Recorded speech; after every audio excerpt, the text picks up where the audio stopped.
सर्दियों का मौसम है, इस समय मार्केट में गोभी भी खूब आने लगी है। तो मेरे मन में भी एक विचार आया कि चलो गोभी के फरे बनाते हैं, जो घर में सभी को पसंद भी हैं। तो चलिए बनाना शुरू करते हैं।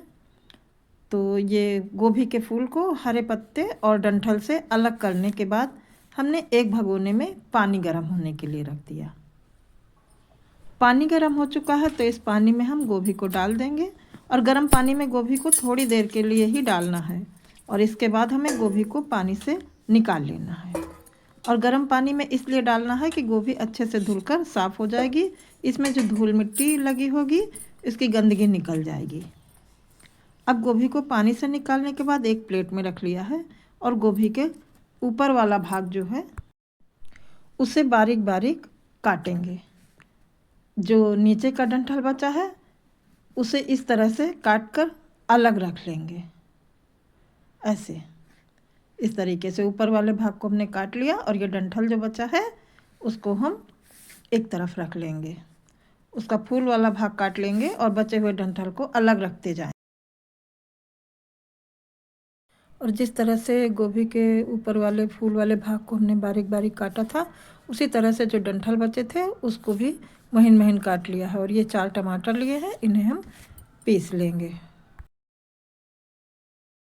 और यहाँ पर एक बड़े से प्याज का छिलका हटाकर पतला पतला सा काट लिया है। लहसुन को लेकर उसका छिलका हटाकर अदरक को बारीक बारीक काट लिया है और ये अदरक लहसुन का पेस्ट लिया है और ये हरी धनिया की थोड़ी सी चटनी ली है। और ये आटा भी हमने गूंद कर तैयार कर लिया। आटा जैसे रोटी का बनाते हैं वैसे ही ये आटा हमने गूंधा है। तो सारी सामग्री तैयार हो चुकी है, तो रेसिपी को हम बनाना शुरू करते हैं। कढ़ाई को गैस पर चढ़ाया और उसमें हमने सरसों का तेल डाल दिया है।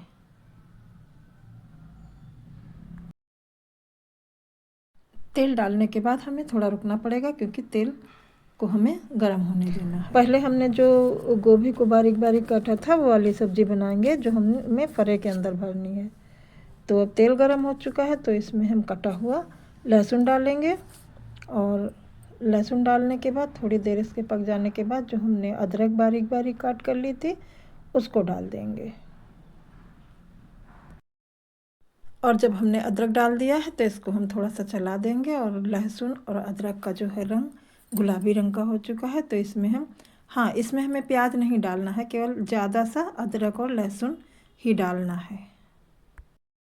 तो अब ये लहसुन अदरक हमारा गुलाबी रंग का हो गया। तो जो हमने बारीक बारीक गोभी के फूल को काटा था ऊपर वाले भाग को उसको इसमें हम डाल देते हैं। और डालने के बाद इसे हम अच्छी तरह से अलट पलट कर घुमा घुमा कर चला देंगे कलछी से।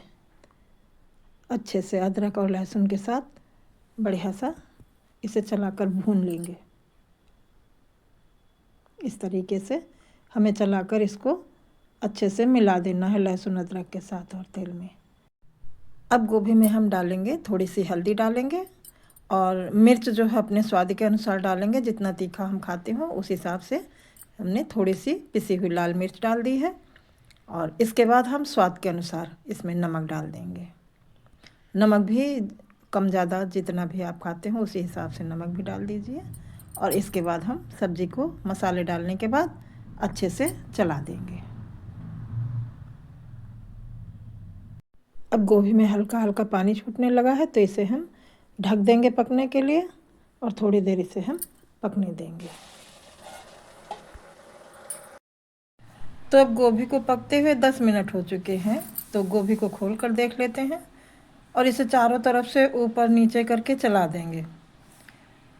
और चलाने के बाद इसको हम चेक कर लेते हैं। तो अभी ये थोड़ी सी हमें कच्ची लग रही है तो इसे 2 मिनट ढककर और पकाएंगे। तो चलिए 2 मिनट बाद इसे हम खोलकर चेक करते हैं क्योंकि 2 मिनट इसे पकते हुए हो चुके हैं। और अब सब्ज़ी को हम फिर से चला देंगे और अब ये सब्ज़ी हमारी बढ़िया सी पक गई है, इसका पानी सूख चुका है। तो इसमें हम ढेर सारा बारीक कटा हुआ धनिया डालेंगे और धनिया डालने के बाद चारों तरफ से फिर से चला देंगे। और अब गैस को इसी समय हमें बंद कर देना है क्योंकि गोभी भी पक चुकी है। और गैस बंद करने के बाद ये जो हमने गोभी की सब्ज़ी बनाई है इसे हम कढ़ाई से दूसरे बर्तन में निकाल कर रख लेंगे। गोभी की सूखी सब्जी को कढ़ाई से निकालने के बाद गैस को फिर से जला देंगे और कढ़ाई में हम सरसों का तेल डाल देंगे और तेल को गरम कर लेंगे। अब कढ़ाई का तेल गरम हो चुका है तो इसमें हम कटी हुई प्याज डाल देंगे और प्याज को कढ़ाई में डालने के बाद अब हम इसे चम्मच से चलाते रहेंगे और इसको हम हल्का गुलाबी रंग का होने तक चलाकर भून लेंगे। प्याज को हल्का गुलाबी रंग का हो जाने पर हमने अदरक और लहसुन का पेस्ट लिया है, इसे डाल देंगे और थोड़ा सा चम्मच से चलाकर इसको भी भून लेंगे। और ये जब अदरक और लहसुन भूनता है तो बहुत अच्छी सब्ज़ी में खुशबू भी अच्छी आती है। ये अदरक लहसुन भी भून चुका है तो अब हम सब्जी में हल्दी डाल देंगे और इसी समय सामग्री के अनुसार हम इसमें नमक डालेंगे या अपने स्वाद के अनुसार। और नमक डालने के बाद इसे हम चला देंगे। अब जो हमने पिसे हुए टमाटर लिए थे उन्हें डालेंगे और टमाटर डालने के बाद इन्हें हम चलाकर अच्छे से भूनेंगे। कुछ देर टमाटर को भून लेने के बाद अब हमने इसमें धनिया, जीरा और काली मिर्च को भूनकर उसका पाउडर बनाया है, तो वो मसाले हम इसमें डालेंगे। और इन मसालों को डालने के बाद टमाटर और इन्हीं मसालों की ग्रेवी बनेगी, तो इसलिए इनको हम अच्छे से चलाकर भूनेंगे। और ग्रेवी को थोड़ा सा तीखा और जायकेदार बनाने के लिए इसमें हम थोड़ी सी कुटी हुई लाल मिर्च डाल देंगे। और ये लाल मिर्च डालने के साथ ही जो गोभी के डंठल हमने बारीक बारीक काटे थे उन्हें इसी मसाले में डालेंगे और वो चलाकर इन सबको हम मसालों के साथ भून लेंगे।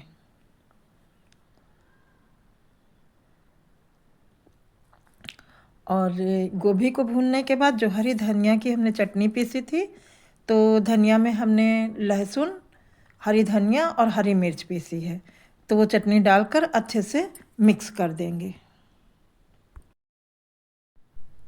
अब ये थोड़ी देर मसालों को भूनने के बाद मसालों से तेल अलग हो गया है, तो मसाले बढ़िया से भून चुके हैं, तो मसालों का पानी इसमें डाल देंगे।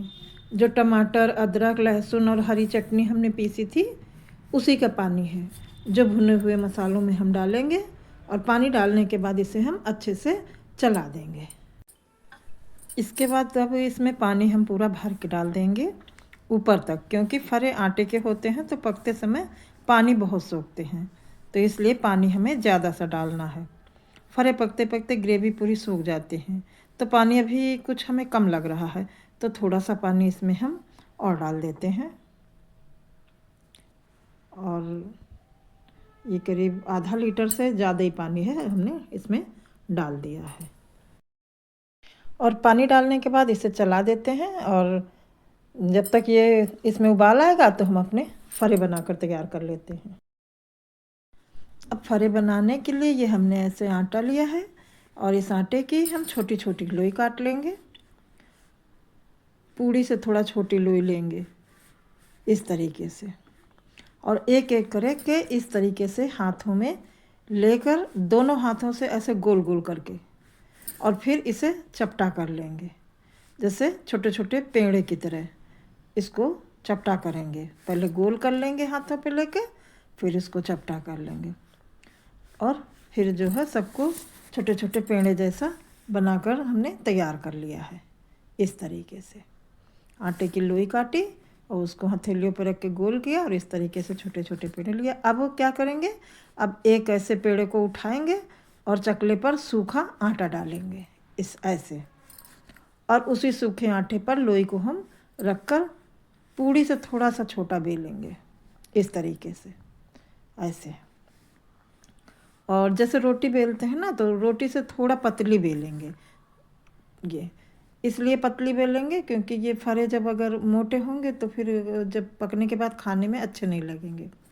और बेलने के बाद जो फरे हैं उसको भरने के लिए क्या करेंगे, हमने जो फूल वाली मतलब सब्जी बनाई थी उसको ही चम्मच से ऐसे लेकर आटे की छोटी लोई पर रखेंगे। जैसे होली में गुजिया बनाते हैं तो उसमें खोया भरते हैं, और उसी तरह से इसको ऐसे हम बंद कर देंगे ऐसे, और ये हमारा फरा बनकर तैयार हो गया। ऐसे एक फरा और भर कर दिखाई दे रहे हैं। इस तरीके से आटा लिया, सूखा आटा डाला, फिर लोई को रखा और बेलन से इसको बेला, वही पूड़ी की तरह। ऐसे ये बेलकर जब तैयार हो गया तो इसमें हमने गोभी की सब्ज़ी की जो फिलिंग तैयार की थी उसको हमने चम्मच से इसमें उठाकर ऐसे रख दिया, इस तरीके से। और इसको ऐसे हमने गुजिया की तरह इसका मुंह हम बंद कर देंगे और ऐसे ही हम अपने सारे फरे बनाकर तैयार कर लेंगे। ये फरे भरकर तैयार कर लिए हैं और इधर हमने फरे बनाए तो ये हमारी जो ग्रेवी थी वो भी अब हम खोल कर देखते हैं। ये देखिए ये भी उबलने लगी है। तो हमने जो अपने फरे तैयार करे थे वो हम एक एक करके इसमें अब डाल देंगे। और जब भी फरे डालेंगे तो जब ग्रेवी उबलने लगेगी तभी डालेंगे, ठंडे ग्रेवी में नहीं डालेंगे इस तरीके से, क्योंकि अब ये देखिए फरे डालें तो वो वैसे भी ठंडी हो गई है, उबलना बंद कर दी है। हाँ, तो इस तरीके उबलते हुए ग्रेवी में हमने ये सारे फरे डाल दिए। दूसरा तरीका ये भी है कि फरे जल्दी से तैयार हो जाते हैं। तो इस तरीके से बनाने से हमें एक एक जो पूड़ी के आकार की टिक्की बेलनी नहीं पड़ेगी। इसमें हमें क्या करना है कि एक बड़ा सा पेड़ा बनाकर चकले पर सूखा आटा डालकर इसकी एक बड़ी सी रोटी बेलेंगे और बेलते समय इसे हाथ से उठाकर अलट पलट कर बेलना है। नहीं तो ये फिर अगर हम एक ही तरह बेलते रहेंगे कि जैसे तो वो फिर चिपक जाएगी। तो इसलिए हमें अलटते पलटते हुए इसको चकले के बराबर बेल लेना है, इस तरह से। इस तरीके से इसको बड़ा कर लेना है, बिल्कुल चकले के बराबर। और ये जब चकले के बराबर हो जाएगी तो इसके जो किनारे पे मोटे मोटे किनारे होते हैं उनको हमें बेलकर बाहर की तरफ कर देंगे तो वो किनारे हो जाएंगे और बीच में इसे बराबर बेल लेना है। अब बेलने के बाद क्या करेंगे कि एक ग्लास लेंगे और ऐसे ग्लास को हम रखकर इस तरह से छोटी छोटी इसकी टिकिया काट लेंगे। ये देखिए ऐसे ऐसे एक साथ तैयार हो जा रही हैं। तो एक साथ में कई टिकिया तैयार हो जाएंगी और जो एक्स्ट्रा आटा होगा तो उसे हम क्या करेंगे, निकाल कर अलग रख देंगे इस तरीके से। ये हमने एक्स्ट्रा आटा, और भरने का तरीका वही है, भरेंगे वैसे ही जैसे अभी हमने आपको बताया है, इस तरीके से। ऐसे हम फरे को फिर भर कर तैयार कर लेंगे। बस हमने टिकिया बताया कि बार बार वो बेलनी पड़ेंगी, तो इस तरीके से आप एक साथ कई टिकिया तैयार कर लेंगी बेल कर। हाँ, और बस ऐसे ही बेलकर हमें सारे फरे उसी तरीके से भरकर तैयार कर लेने हैं। और बेलने का तरीका ये अलग हमने बताया कि एक साथ कई मतलब टिकिया तैयार हो जाए और बार बार ना बेलना पड़े। अब हमने जो फरे बना कर डाले थे उन्हें देख लेते हैं। तो ये हमारे फरे बढ़िया से पक चुके हैं। तो जो ये फरे हमने पहले डाले थे ये बढ़िया से पक चुके हैं, क्योंकि जब फरे पक जाते हैं तो पानी के ऊपर तैरने लगते हैं। तो अब इन्हें हम किनारे कर देंगे और जो नए फरे हमने डालना है वो उनके नीचे हम डाल देंगे और इनको ऊपर कर देंगे। इस तरीके से डालकर हम उनको ग्रेवी में कर देंगे नीचे और ऊपर ये पके वाले फरे ऊपर कर देंगे इस तरीके से। और डालकर इस तरीके फिर से हम ढक देंगे फरे ऐसे। और अब ये ढकने के करीब 15 मिनट बाद खोल कर देखते हैं। ये देखिए फरे बढ़िया उबलते हुए पक रहे हैं। तो फरे अब बढ़िया से पककर तैयार हो गए हैं, खाने वाले हो गए हैं। तो अब लास्ट में इनको हम खुशबूदार धनिया की पत्ती से सजा देते हैं और इस तरीके से धनिया की पत्ती डालकर गैस को हम बंद कर देते हैं, क्योंकि अब किसी से घर में बर्दाश्त नहीं हो रहा है इसकी खुशबू जो इतनी अच्छी आ रही है, सभी खाने के लिए मांग रहे हैं। तो अब गैस बंद करने के अब ये चटपटे और जायकेदार गोभी के फरे खाने के लिए तैयार हैं। तो चलिए इन्हें प्लेट में हम निकालते हैं। तो ये गोभी के फरे घर में सभी को पसंद आने वाली रेसिपी है। यदि आपने इसे नहीं बनाया है अभी तक तो एक बार ज़रूर ट्राई करें और कमेंट करके मुझे ज़रूर बताएं कि रेसिपी कैसी लगी। मेरे चैनल पर नए हैं तो बेल आइकन पर जाकर सब्सक्राइब का बटन दबाकर मेरे चैनल को सब्सक्राइब करें आपका लाइक सब्सक्राइब बहुत ही खुशी देता है और उत्साह बढ़ाता है और वीडियो बनाने के लिए। तो मेरा पूरा वीडियो देखकर मुझे और वीडियो बनाने के लिए प्रेरित करने के लिए धन्यवाद।